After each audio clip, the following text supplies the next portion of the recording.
Ada satu kutipan yang akan terus menggema dalam benak siapapun yang kenal dengan Gojo Satoru, yang pernah menyaksikan perjalanan dia.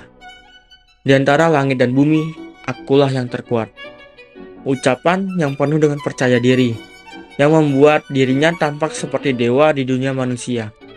Tapi, apakah itu sebuah kebanggaan atau justru kutukan?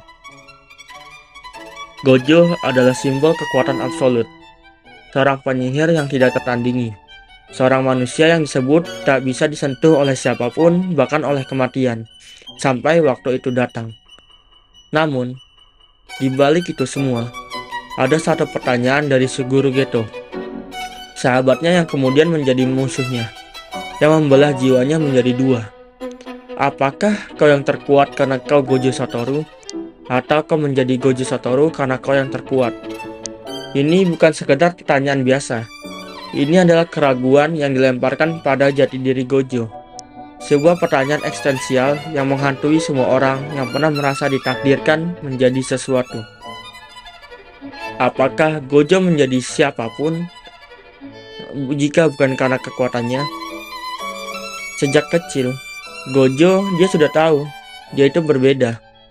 Dia tidak bisa bersatu dengan dunia yang sama dengan manusia lainnya. Bahkan ketika dia masa remaja, matanya yang disebut dengan Six Eyes sudah bisa melihat kenyataan yang terlalu rumit untuk manusia biasa. Dia bisa memanipulasi ruang dan waktu dengan limitless, membuatnya nyaris tak tersentuh. Tapi, semakin besar kekuatan yang dia punya, semakin kecil dunia yang bisa dia jangkau. Gojo punya segalanya, namun juga kehilangan segalanya. Dia kehilangan sahabatnya, Suguru Geto. Bukan karena pertempuran, tapi karena keyakinan.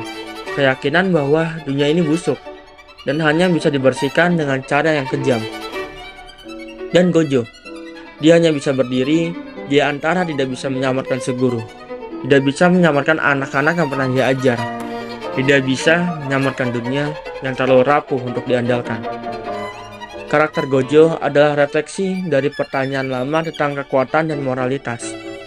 Apakah kekuatan itu hanya alat, atau kekuatan itu sendiri adalah bentuk dari keadilan?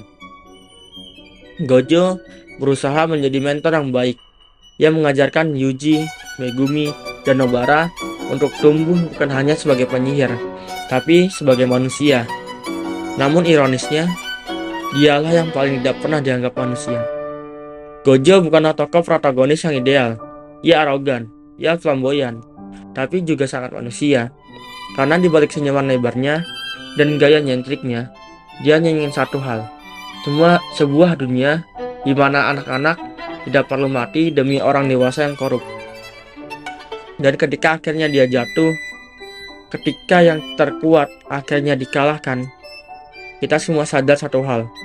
Gojo Satoru bukanlah dewa. Dia hanya manusia yang terlalu kuat untuk dunia yang terlalu lemah. Di antara langit dan bumi, dia yang paling tinggi, justru yang paling kesepian. Saya Fikri, dan inilah filosofi anime.